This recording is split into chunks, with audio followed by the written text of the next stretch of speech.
پاکستان جنوبی اور وسطی ایشیا میں رابطے کا ذریعہ، خطے میں کلیدی حیثیت۔ اسلام آباد میں ریجنل ٹرانسپورٹ منسٹر کانفرنس 2025 سے خطاب کرتے ہوئے اسحاق ڈار کا کہنا تھا کہ پاکستان علاقائی رابطوں کو بڑھانے میں اہم کردار ادا کر رہا ہے۔ معاشی ترقی میں ٹرانسپورٹ کا شعبہ کلیدی حیثیت رکھتا ہے۔ علاقائی روابط کا فروغ اجتماعی ترقی کے لیے ناگزیر ہے۔ ان کا کہنا ہے کہ پاکستان کی شاہراہیں علاقائی رابطہ کاری میں کردار ادا کر رہی ہیں۔ حکومت ریل اور روڈ نیٹ ورک کو ترجیحی بنیادوں پر فروغ دے رہی ہے۔ روابط کے فروغ سے ہی اجتماعی ترقی کا ہدف حاصل کیا جا سکتا ہے۔ نائب وزیر اعظم اسحاق ڈار نے کہا کہ سی پیک کے تحت روڈ منصوبے رابطوں کے حوالے سے اہم ہیں۔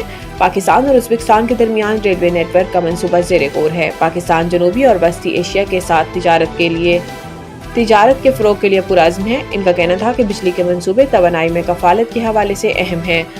ہم اپنی بندرگاہوں کو جدید خطوط پر استوار کر رہے ہیں۔ ہم ای پورٹ کے منصوبے پر بھی کام کر رہے ہیں۔ پاکستان برآمدات پر مبنی معاشی ترقی کے لیے اقدامات کر رہا ہے۔ کانفرنس سے خطاب کرتے ہوئے وزیر ٹرانسپورٹ علیم خان کا کہنا ہے کہ ٹرانسپورٹ کا مربوط نظام کسی بھی ملک کی ترقی کے لیے نہایت اہمیت رکھتا ہے۔ پاکستان شعبہ ٹرانسپورٹ میں جدید ٹیکنالوجی کو بروئے کار لا رہا ہے تاکہ اس کے نظام میں مزید بہتری لائی جا سکے۔ عوام کو سستا گوشت فراہم کرنے کے لیے مٹن، بیف اور چکن کی ایکسپورٹ پر پابندی کی تجویز۔ لاہور حکومت کی جانب سے عوام کو سستا گوشت فراہم کرنے کا فیصلہ کیا گیا۔ ذرائع وزارت پیداوار کے مطابق سیلاب سے زراعت اور لائیو اسٹاک کے متاثر ہوئے ہیں، لہٰذا مٹن، بیف، انڈے اور چکن کی ایکسپورٹ پر کچھ عرصہ کے لیے پابندی کی تجویز دی گئی ہے۔ ان چیزوں کی ایکسپورٹ پر پابندی سے ان کی قیمتیں کم ہوں گی۔ ذرائع کا بتانا ہے کہ گوشت کی بے جا بڑھتی قیمتوں کا اثر چکن پر بھی پڑ رہا ہے۔ وزارت پیداوار کے ذرائع کے مطابق بیف کی سرکاری قیمت 800 اور مٹن کی 1600 روپے کلو ہے۔ لاہور سمیت ملک کے کسی شہر میں سرکاری قیمت پر گوشت نہیں بیچا جا رہا۔ ذرائع کا کہنا ہے کہ مٹن 2500 سے 3000 روپے فی کلو بیچا جا رہا ہے۔ پولینڈ کے نائب وزیر اعظم وزیر خارجہ 2 روزہ دورے پر پاکستان پہنچ گئے ہیں۔ پولش نائب وزیر اعظم رادوسلاف کی 2 روزہ دورے پر پاکستان آمد پر ایڈیشنل فارن سیکرٹری خالد جمالی نے معزز مہمان کا پرتپاک استقبال کیا۔ پولینڈ کے نائب وزیر اعظم اپنے 2 روزہ دورے کے دوران پاکستانی ہم منصب نائب وزیر اعظم اسحاق ڈار اور اعلیٰ حکام سے ملاقاتیں کریں گے۔ ملاقاتوں میں 2 طرفہ تعلقات پر تبادلہ خیال کیا جائے گا۔ علاقائی اور بین الاقوامی صورتحال پر بھی بات چیت ہوگی۔ ترجمان دفتر خارجہ کے مطابق پولینڈ کے نائب وزیر اعظم 2 روزہ سرکاری دورے پر پاکستان آئے ہیں۔ یہ وزیر خارجہ سکورسکی کا پاکستان کا دوسرا سرکاری دورہ ہوگا۔ ان کا پہلا دورہ پاکستان 2011 میں ہوا تھا۔ پاکستان اور پولینڈ کے درمیان 2 طرفہ تعلقات کے تمام پہلوؤں پر تبادلہ خیال ہوگا۔ مذاکرات کے بعد دونوں وزرائے خارجہ مشترکہ پریس سٹیٹمنٹ دیں گے۔ ترجمان کا کہنا ہے کہ پاکستان پولینڈ کے ساتھ باہمی تعاون کے فروغ کے لیے پرعزم ہے۔ سفارتی ذرائع کا کہنا ہے کہ پولش وزیر خارجہ یہ 2 روزہ دورہ وزیر خارجہ اسحاق ڈار کی دعوت پر کر رہے ہیں۔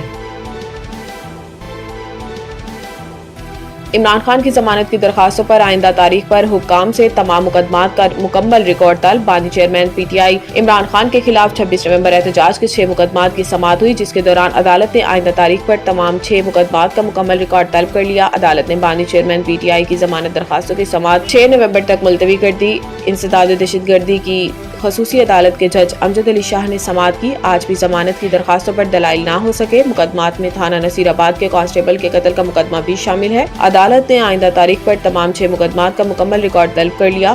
مقدمات میں بشرا بی بی سمیت تمام ملزمان کی ضمانتیں منظور ہو چکی ہیں۔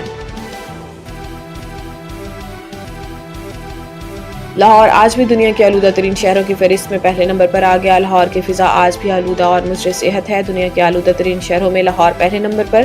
لاہور کا ایئر کوالٹی انڈیکس 253 ریکارڈ کیا گیا، جبکہ صبح 7 بجے سے پہلے لاہور کی برکی روڈ کے علاقے میں AQI 485 ریکارڈ کیا گیا۔ لاہور کے ساتھ ساتھ پنجاب کے دیگر شہروں کی فضا بھی انتہائی مضر صحت ہے۔ دنیا کے آلودہ ترین شہروں کی فہرست میں بھارتی دارالحکومت نئی دہلی کا دوسرا، جبکہ عراق کا دارالحکومت بغداد کا تیسرا نمبر ہے۔ ایئر کوالٹی انڈیکس میں کراچی 181 AQI کے ساتھ چوتھے نمبر پر موجود ہے، جبکہ بھارتی شہر کلکتہ کا 5واں نمبر ہے۔